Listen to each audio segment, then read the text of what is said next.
வித்யாகாரகன், அம்மான் காரகன் என்றெல்லாம் சொல்லக்கூடிய புதனை ராசிநாதனாக கொண்ட கன்னியா ராசி அன்பர்களே, இந்த 2024ஆம் ஆண்டை பொறுத்த மட்டில் கொஞ்சம் கவனத்தோடு இருந்துக்க வேண்டிய ராசியில் முக்கியமான ராசி கன்னியா ராசி.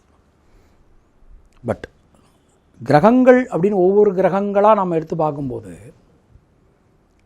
சனி பகவான் 6ஆம் இடத்துல இருக்கிறது மிகப்பெரிய யோகம், மிகப்பெரிய யோகம், ரொம்ப அற்புதமான ஒரு யோகம். 6ஆம் இடங்கிறது என்ன? ரண ருண ரோக சத்துருஸ்தானம் அப்படின்னு சொல்லுவோம்.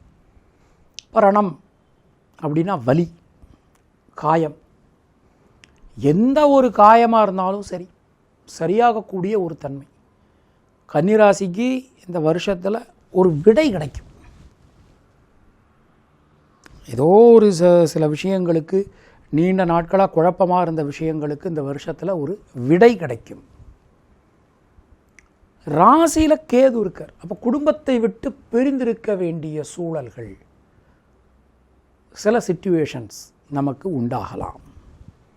வெளியூர் வெளிநாடு பிரயாணங்கள் ஏற்படலாம். தொழில் நிமித்தம், வேலை நிமித்தம், உத்தியோக நிமித்தம் போயிட்டு வரக்கூடிய சூழ்நிலைகள் நமக்கு உண்டாகலாம். ட்ராவல் நிறைய பண்ண வேண்டியிருக்கும்.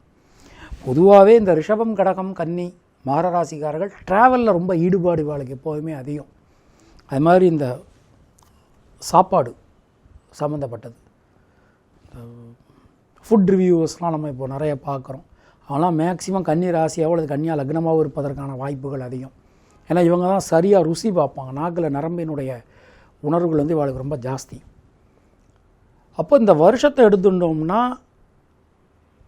6ஆம் இடத்துல சனி இருக்கிறது தோஷம் இல்லை. மே மாதத்துக்கு பிறகு குரு பகவான் பார்க்க போகிறார். அப்போ ஒரு மிகப்பெரிய நன்மைகள் எல்லாமே நமக்கு கிடைக்கும். டோர் ஓப்பன் ஆகிடுங்க. மே மாதத்துக்கு பிறகு தைரியமாக எக்ஸிக்யூட் பண்ணலாம். எந்த ஒரு விஷயமும் உங்களுக்கு நல்லாயிருக்கும்.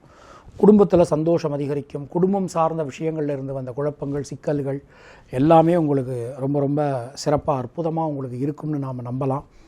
தைரியம், தன்னம்பிக்கையோடு எந்த ஒரு விஷயத்தையும் நீங்கள் அணுகுவீர்கள், செய்து முடிப்பீர்கள். நல்ல மாற்றங்கள் உங்களுக்கு வந்து சேரும். புதிய முயற்சிகள் நீங்கள் செய்வீங்க. புதுசாக முயற்சிகள் செய்கிறது, அது எல்லாமே உங்களுக்கு ரொம்ப ஃப்ளரிஷாக நல்லபடியாக வரக்கூடிய ஒரு தன்மை. வீடு, மண், மனை, வாகனங்கள் வாங்கிறது, யோகம் எல்லாமே நல்லா இருக்குது. கடன் வாங்கி வீடு வாங்கணும்னு நினைக்கிறவங்களுக்கு கடன் ஈஸியாக கிடைக்கும். பயப்படவே வேண்டாம். சிறப்பாக அற்புதமாக உங்களுக்கு கிடைக்கும். அது மாதிரி கொஞ்சம் உங்களுடைய உடல் ஆரோக்கியத்தில் கொஞ்சம் கவனமாக நீங்கள் இருந்துக்கணும். தாயாரினுடைய உடல்நிலையில் கொஞ்சம் கவனமாக நீங்கள் இருந்துக்கிறது நல்லது. குரு அப்படின்னு நம்ம எடுத்துனோம்னா 9ஆம் இடத்துக்கு குரு பகவான் வரார். 12 வருஷத்துக்கு பிறகு 9ஆம் இடத்துக்கு குரு பகவான் வரார். ஓடி போனவனுக்கு 9ல் குரு. பழமொழி இருக்குது. யார் என்ன எல்லாத்தையும் விட்டுட்டு ஒருத்தன் 9ல் குரு இருக்கிறவன் எங்கேயாவது ஓடிட்டான்னா கூட யாராவது ஒருத்தர் ஏதாவது ஒரு ரீதியில் அவனுக்கு வந்து ஒரு தெய்வ அனுகூலத்தில் அவனுக்கு ஒரு உதவி பண்ணிகிட்டே இருப்பான். அதனால் கன்னிராசிக்காரங்க பயப்படாதீங்க.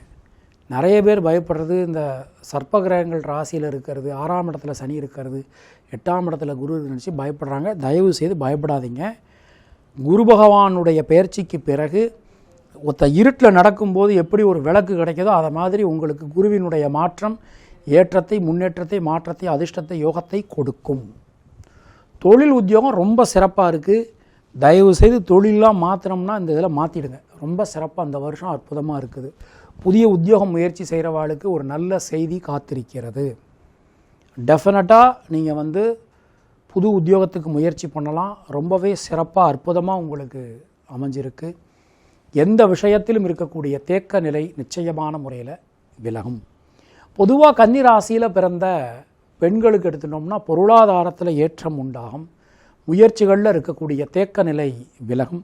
கொடுத்த வாக்கினை உங்களால் காப்பாற்ற முடியும். நல்ல மாற்றங்கள் வந்து சேரும். கலைத்துறையினரை பொறுத்த மட்டில் நீண்ட நெடும் காலகட்டத்திற்கு பிறகு உங்களுக்கான ஒரு அங்கீகாரம் இந்த வருஷத்தில் கண்டிப்பாக கிடைக்கும். நிறைய அவார்ட்ஸ்லாம் உங்களால் வாங்க முடியும்.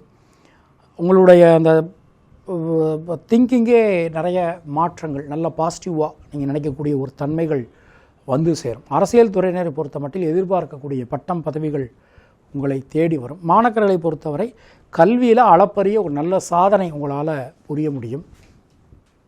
மனசுக்குள்ளே இருக்கக்கூடிய குழப்ப நிலை எல்லாமே நீங்கும். உத்திரம் நட்சத்திரத்தில் பிறந்தவர்களுக்கு பொருளாதாரம் மேம்படும், கொடுத்த வாக்கினை காப்பாற்ற முடியும், குடும்பத்தில் சந்தோஷம் அதிகரிக்கும். ஹஸ்தம் நட்சத்திரத்தில் பிறந்தவர்களுக்கு உடல் ஆரோக்கியம் நலம் பெறும், கடன் பிரச்சனை விலகப் பெறுவீர்கள், முயற்சிகள் அனைத்தும் சாதகமாகும். சித்திரை நட்சத்திரத்தில் பிறந்தவர்களுக்கு தொழில் உத்தியோகத்தில் இருக்கக்கூடிய குழப்பங்கள் அனைத்தும் விலகப் பெறுவீர்கள்.